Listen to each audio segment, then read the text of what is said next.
Hello everyone, welcome to our new YouTube channel nursing study podcast. നമ്മൾ ഇന്ന് discuss ചെയ്യാൻ പോകുന്നത് pyloric സ്റ്റീനോസിസിനെ പറ്റിയാണ്. ചൈൽഡ് ഹെൽത്ത് നഴ്സിംഗിലെ ഒരു ടോപ്പിക്കാണിത്. നമുക്ക് വീഡിയോയിലേക്ക് കിടക്കാം. ഇൻഫൻറ്റൈൽ ഹൈപ്പർട്രോഫിക് പൈലോറിക് സ്റ്റീനോസിസ്, അതാണ് ഇതിൻ്റെ ഫുൾ നെയിം. പൈലോറിക് സ്റ്റീനോസിസ് എന്ന് പറയും, ഇൻഫൻറ്റൈൽ ഹൈപ്പർട്രോഫിക് പൈലോറിക് സ്റ്റീനോസിസ് എന്നും അറിയപ്പെടുന്നു. പേരിൽ പറയുന്നത് പോലെ തന്നെ ഇൻഫൻറ്റൈൽ എന്ന് പറയുമ്പോൾ റിലേറ്റഡ് ടു ചൈൽഡിന് വരുന്നൊരു ഹെൽത്ത് കണ്ടീഷനാണിത്. ഹൈപ്പർട്രോഫിക് എന്ന് പറഞ്ഞാൽ നമ്മുടെ സൈസ്, എൻലാർജ്മെൻറ്റ് ഓഫ് അല്ലെങ്കിൽ സൈസ് ഓഫ് സെൽസ് കൂടുന്നു. പൈലോറിക് എന്ന് പറഞ്ഞാൽ നമ്മുടെ സ്റ്റൊമക്കും ഡുവോഡിനവും തമ്മിൽ ഇടയ്ക്കുള്ളൊരു പാത്വേ ആണ്. നമ്മുടെ ഫുഡിൻ്റെ ഫ്ലോ റെഗുലേറ്റ് ചെയ്യുന്ന ഒരു പാത്വേ ആണ് പൈലോറിക് എന്ന് പറഞ്ഞാൽ. സ്റ്റീനോസിസ് എന്ന് പറയുന്നത് നമ്മുടെ നാരോയിങ്, ഒരു പാത്വേ നാരോ ആവുക, അതാണ് സ്റ്റീനോസിസ് എന്ന് പറഞ്ഞാൽ. ഇതാണ് ഇൻഫൻറ്റൈൽ ഹൈപ്പർട്രോഫിക് പൈലോറിക് സ്റ്റീനോസിസ്. ഇതെന്ന് പറഞ്ഞാൽ one of the most common surgical condition in infants from birth to few months of age. അതായത് ജനനത്തിന് ശേഷം കുറച്ച് മാസങ്ങൾ വരെ കാണുന്ന കോമൺ ആയിട്ടുള്ള സർജിക്കൽ കണ്ടീഷനാണിത്. അതായത് 2 മുതൽ 8 വീക്ക്, ജനിച്ചതിന് ശേഷം 2 മുതൽ 8 വീക്ക് വരെയാണ് ഇത് കാണപ്പെടുന്നത്. Not a congenital disorder, it is an acquired condition. അതായത് നമുക്ക് ജനിതകപരമായിട്ട് വരുന്നതല്ല, ജനിച്ചു കഴിഞ്ഞതിന് ശേഷം അത് അക്വയർ ചെയ്യുന്നതാണ്.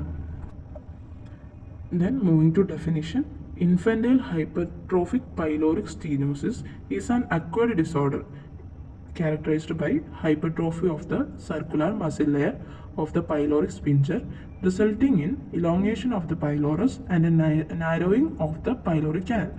അതായത് infantile hypertrophic pyloric stenosis is an acquired disorder എന്ന് പറഞ്ഞാൽ ഇത് നമുക്ക് ജനിച്ചതിന് ശേഷം കുഞ്ഞുങ്ങൾക്ക് വരുന്നതാണ്. അതായത് ഈ കണ്ടീഷനോടെ അല്ല ജനിക്കുന്നത്, ജനിച്ചതിന് ശേഷമാണ് ഈ കണ്ടീഷൻ വരുന്നത്. ക്യാരക്ടറിസ്റ്റിക് വൈ ഇത് എങ്ങനെയാണ്, ഇത് എന്താണ് സംഭവിക്കുന്നതെന്ന് വെച്ചാൽ hypertrophy of the circular muscle layer of the pyloric sphincter. അതായത് പൈലോറിക് സ്പിഞ്ചർ എന്ന് പറഞ്ഞാൽ നമ്മുടെ സ്റ്റൊമക്കും ഡുവോഡിനും തമ്മിലുള്ളൊരു പാത്വേ ആണ്. ഇതാണ് നമ്മുടെ ഫുഡ് ഫ്ലോ റെഗുലേഷൻ ചെയ്യുന്നത്. അതായത് പെട്ടെന്ന് തന്നെ ഇൻഡസ്ട്രിയിലോട്ട് ഫുഡ് പാസ് ചെയ്ത് പോകാതെ കുറച്ച് നേരം സ്റ്റൊമക്കിൽ തങ്ങി നിർത്താൻ സഹായിക്കുന്നത് അതാണ് പൈലോറിക് സ്പിഞ്ചർ എന്ന് പറഞ്ഞ പാത്വേ. ആ പൈലോറിക് സ്പിഞ്ചർ പാത്വേയുടെ മസിൽ ലെയർ, അതൊരു ഗ്രൂപ്പ് ഓഫ് മസിൽ ലെയർ ആണ്. 2 മസിൽ ലെയർ ചേരുന്നതാണിത്.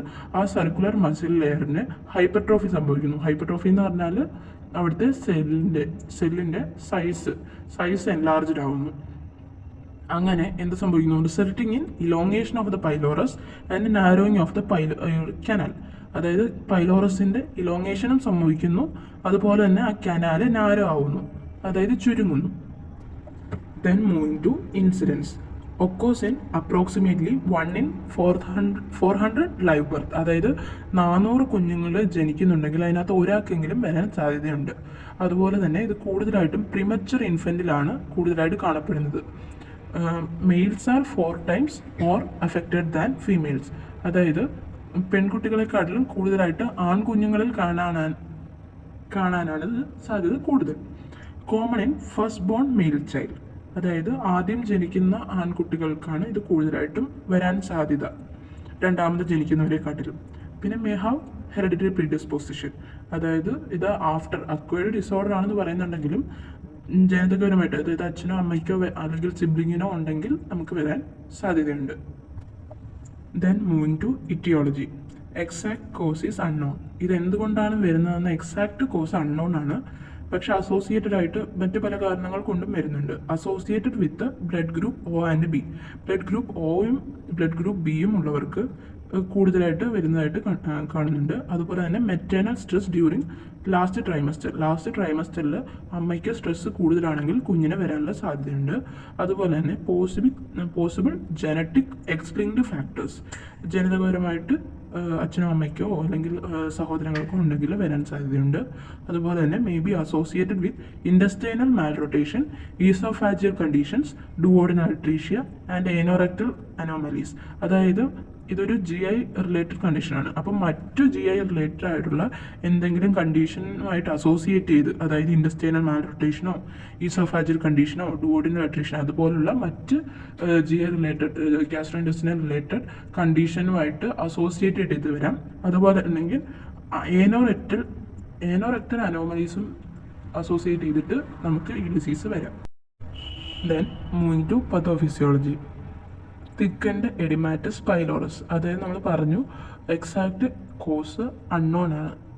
അൺനോൺ ആയിട്ടുള്ളൊരു കാരണം കൊണ്ട് തന്നെ നമ്മുടെ പൈലോറിക് റീജിയനിൽ എഡിമാറ്റസ് ഒരു തിക്കനിങ് ഉണ്ടാവുന്നു.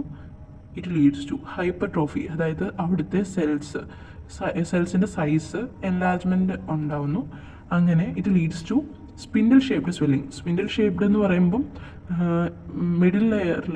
മിഡിലായിട്ട് വൈഡനിങ്ങും അറ്റ് ബോത്ത് എൻഡിലുമായിട്ട് നാരോയിങ്ങും സംഭവിക്കുന്നു പൈലോറിക് റീജിയനിൽ. ആ റീജിയനിലുള്ള സ്വെല്ലിങ് കാരണം it leads to narrowing of the pyloric canal between stomach and duodenum. സ്റ്റൊമക്കിൻ്റെയും ഡുവോഡിനത്തിൻ്റെയും മിഡിലായിട്ട് പ്ലേസ് ചെയ്തിരിക്കുന്ന ഈ പൈലോറിക് കനാലിന് നാരോയിങ് സംഭവിക്കുന്നു, അത് ചുരുങ്ങുന്നു. It leads to partial or complete obstruction of lumen, അതായത് ആ ല്യൂമൻ കംപ്ലീറ്റ് ആയിട്ടോ അല്ലെങ്കിൽ പാർഷ്യലായിട്ടോ ഒബ്സ്ട്രക്ഷൻ സംഭവിക്കുന്നു. അങ്ങനെ നമ്മുടെ ഫുഡ് കണ്ടൻറ്റ് ഒട്ടും തന്നെ സ്റ്റൊമക്കിൽ നിന്നും ഇൻഡസ്ട്രിയിലോട്ട് പാസ് ചെയ്യുന്നില്ല. അങ്ങനെ അവിടെ it leads to oedematous gastric mucosa.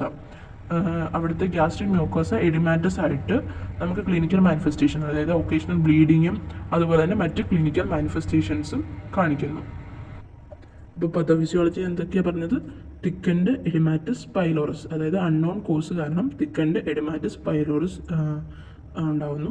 It leads to hypertrophy, it leads to spindle shaped swelling, it leads to narrowing of the pyloric canal between stomach and duodenum, it leads to partial or complete obstruction of lumen, it leads to oedematous gastric mucosa, it leads to occasional bleeding and other clinical manifestations.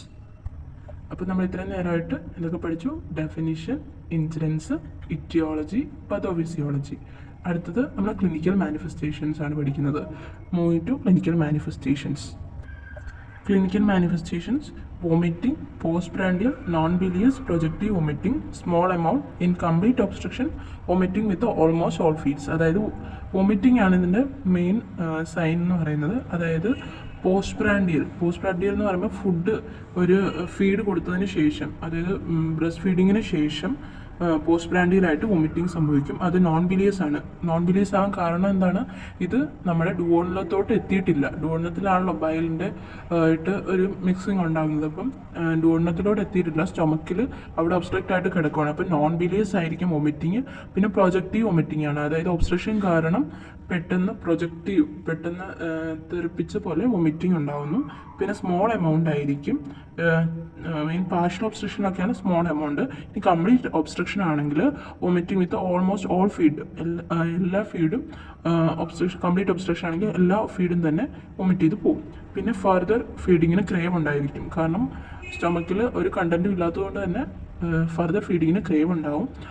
പിന്നെ palpable olive shaped tumour on epigastric റീജിയനിൽ സ്റ്റൊമക്കിലെ epigastric റീജിയനിൽ നമുക്കൊരു olive shaped tumour palpate ചെയ്യാൻ പറ്റും.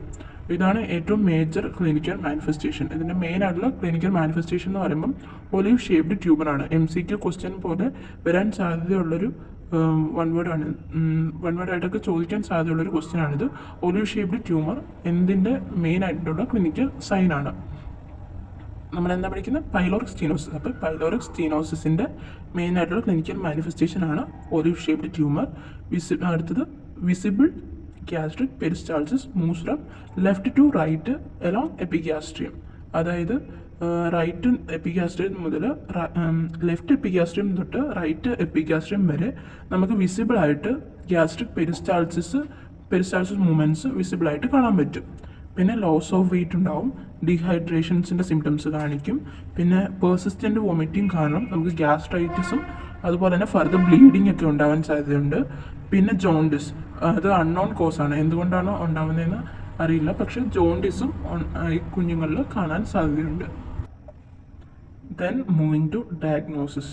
First one history collection എന്ന് പറയുമ്പം നമ്മുടെ vomiting, എപ്പോഴാണ് വോമിറ്റിംഗ് ചെയ്തത്, കുഞ്ഞ് എപ്പോഴാണ് വോമിറ്റിംഗ് ചെയ്തത്, പോസ്റ്റ് പ്രാൻഡിയലായിട്ടാണോ അതോ പിന്നെ എത്രമാത്രം വോമിറ്റിംഗ് ചെയ്തു, എത്ര എമൗണ്ട് ചെയ്തു, അതിൻ്റെ ക്യാരക്ടറിസ്റ്റിക്സ് എന്താണ്, ഇതൊക്കെ നമുക്ക് ഹിസ്റ്ററി കളക്ഷനിലൂടെ പേരൻസിനോട് ചോദിക്കാം.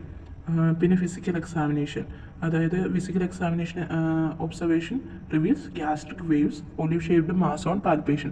അതിൻ്റെ മെയിൻ ക്ലിനിക്കൽ മാനിഫെസ്റ്റേഷൻ ആയിട്ടുള്ള ഒലിവ് ഷേപ്ഡ് മാസ് പാൽപേഷനിലൂടെ നമ്മൾ കണ്ടെത്തണം. അതുപോലെ തന്നെ ഒബ്സർവേഷനിലൂടെ ഗ്യാസ്ട്രിക് വേവ്സും കാണാൻ പറ്റും. പെരിസ്റ്റാൾട്ടിക് മൂവ്മെൻ്റ് ഒക്കെ നമുക്ക് കാണാൻ പറ്റും. അതുപോലെ തന്നെ നെക്സ്റ്റ് എന്ന് പറയുമ്പം abdominal sonography, milk scan, serum electrolytes. അതായത് സെറം ഇലക്ട്രോലൈറ്റ്സ് എന്ന് പറയുമ്പം ഡീഹൈഡ്രേഷനും വോമിറ്റിങ്ങും ഒക്കെ കാരണം serum sodium, serum potassium level decreased ആയിരിക്കും. ദെൻ റേഡിയോഗ്രഫിയിൽ അബ്ഡോമൻ ഡിസ്റ്റൻഡും പൈലോറിക് കനാൽ നാരോഡും ആയിരിക്കും. അതായത് അബ്ഡോമൻ റീജിയൻ അവിടെ ഫുഡ് കണ്ടൻ്റൊക്കെ കൂടുതലുള്ളത് കൊണ്ട് അബ്ഡോമൻ റീജിയൻ ഡിസ്റ്റൻഡ് ആയിരിക്കും. അതുപോലെ തന്നെ പൈലോറിക് സ്റ്റീനോസിസ് കാരണം നാരോഡ് ആയിരിക്കും. ഇതാണ് സ്ട്രിംഗ് സൈൻ എന്ന് പറയുന്നത്. Then moving to management of pyloric stenosis. First one symptomatic management ആണ്. അതായത് ആൻറ്റിസ്പാസ്മോഡിക്സ് ആയിട്ടുള്ള അട്രോപ്പിൻ കൊടുക്കാം. അതുപോലെ തന്നെ പാരൻ്റൽ ന്യൂട്രീഷൻ സ്റ്റാർട്ട് ചെയ്യാം. ഇതാണ് സിംറ്റമാറ്റിക് മാനേജ്മെൻറ്റ്. സർജിക്കൽ മാനേജ്മെൻറ്റ് എന്ന് പറയുമ്പം റാംസ്റ്റഡ് ഫ്രെഡറ്റ് പൈലോറോമയോട്ടമി. ഇതാണ് മെയിൻ ആയിട്ടുള്ള സർജിക്കൽ പ്രൊസീജിയർ എന്ന് പറഞ്ഞാൽ. ഇത് പല കോമ്പറ്റേറ്റീവ് എക്സാമിനും വൺ വേർഡ് ആയിട്ട് ചോദിക്കുന്നതാണ്. What is the surgical management of pyloric stenosis? Ramstedt Fredet pyloromyotomy. ഇതെന്ന് പറയുമ്പം നമ്മുടെ circular muscles are open using a Benson pyloromyotomy spread. അതായത് ബെൻസൺ പൈലോറോമയോട്ടമി സ്പ്രെഡർ എന്ന് പറഞ്ഞൊരു സർജിക്കൽ ഇൻസ്ട്രുമെൻ്റ് ഉപയോഗിച്ചിട്ട് നമ്മുടെ മസിൽ ലെയർ ഓപ്പണിംഗ് ഉണ്ടാക്കുകയും അത് surgically pyloric stenosis correction ചെയ്യുന്നതിനെയാണ് റാംസ്റ്റഡ് Fredet പൈലോറോമയോട്ടമി എന്ന് പറഞ്ഞ സർജിക്കൽ പ്രൊസീജിയർ കൊണ്ട് ഉദ്ദേശിക്കുന്നത്. എന്ന് പറയുമ്പോൾ ഓപ്പൺ പ്രൊസീജിയറും ആവാം, ലാപ്രോസ്കോപ്പിക്കലി കീഹോൾ പോലെ നമുക്ക് ചെയ്യാൻ പറ്റുന്ന പ്രൊസീജിയറാണ് റാംസ്റ്റഡ് Fredet പൈലോറോമയോട്ടമി. Then pre operative management എന്ന് പറയുമ്പോൾ fluid and electrolyte balance maintain ചെയ്യണം. എൻ പി ഒ ഒരു 8 മുതൽ 12 മണിക്കൂർ മുന്നേ വരെയെങ്കിലും സ്റ്റാർട്ട് ചെയ്യണം. IV ഫ്ലൂയിഡ്സ് അഡ്മിനിസ്റ്റർ ചെയ്യണം.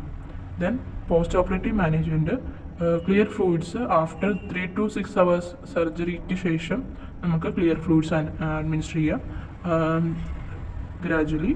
ദെൻ ബ്രസ്റ്റ് ഫീഡിങ് ഒരു 24 hours ഒക്കെ ആകുമ്പോഴാണ് ബ്രസ്റ്റ് ഫീഡിങ് സ്റ്റാർട്ട് ചെയ്യുക. Then pain control medications administer ചെയ്യാം. അതുപോലെ തന്നെ ഇൻസിഷൻ കെയർ, സർജറി ചെയ്ത പാർട്ട് കെയർ ചെയ്യുക, സൈറ്റ് ക്ലീൻ ആയിട്ട് സൂക്ഷിക്കുക. Then moving to the last part, complications of pyloric stenosis എന്ന് പറയുമ്പം gastritis, gastro oesophageal reflux disease, duodenal perforation, staphylococcal wound infection. ഇതൊക്കെയാണ് നമുക്ക് കോംപ്ലിക്കേഷൻസ് ആയിട്ട് പൈലോറിക് സ്റ്റീനോസിസ് കോംപ്ലിക്കേഷൻസ് ആയിട്ട് വരാൻ സാധ്യതയുള്ള മറ്റു ഡിസീസസ്. അപ്പോൾ നമ്മൾ ഈ വീഡിയോയിൽ പഠിച്ചത് ഇൻഫൻ്റ് ഹൈപ്പർട്രോഫിക് പൈലോറിക് സ്റ്റീനോസിസ്, അതായത് കുഞ്ഞുങ്ങൾക്കുണ്ടാകുന്ന പൈലോറിക് റീജിയനിലെ, അത് സ്റ്റൊമക്ക് കഴിഞ്ഞിട്ടുള്ള പൈലോറിക് റീജിയനിലെ സെൽസ് ഹൈപ്പർട്രോഫിക് സംഭവിക്കുക, അതിൽ സെൽസ് എൻലാർജ് ആവുകയും അവിടെ സ്റ്റീനോസിസ് നാരോയിങ് സംഭവിക്കുന്നതുമാണ് ഈ ഡിസോർഡർ എന്ന് പറഞ്ഞാൽ. അതുപോലെ തന്നെ നമ്മൾ പിന്നീട് ഡെഫിനിഷൻ പഠിച്ചു, അതിൻ്റെ ഇൻസിഡൻസ് പഠിച്ചു, കോസസ് പഠിച്ചു, clinical manifestations, pathophysiology, diagnostic evaluation and surgical management, complications ഒക്കെ പഠിച്ചു. അപ്പം നിങ്ങൾക്ക് ഈ വീഡിയോ ഇഷ്ടപ്പെട്ടെന്ന് കരുതുന്നു. നിങ്ങൾക്ക് ഈ വീഡിയോ ഇഷ്ടപ്പെട്ടെങ്കിൽ ഫ്രണ്ട്സിനൊക്കെ ഷെയർ ചെയ്യുക, ഈ യൂട്യൂബ് ചാനൽ സപ്പോർട്ട് ചെയ്യുക, like, share and subscribe. Thank you for your time.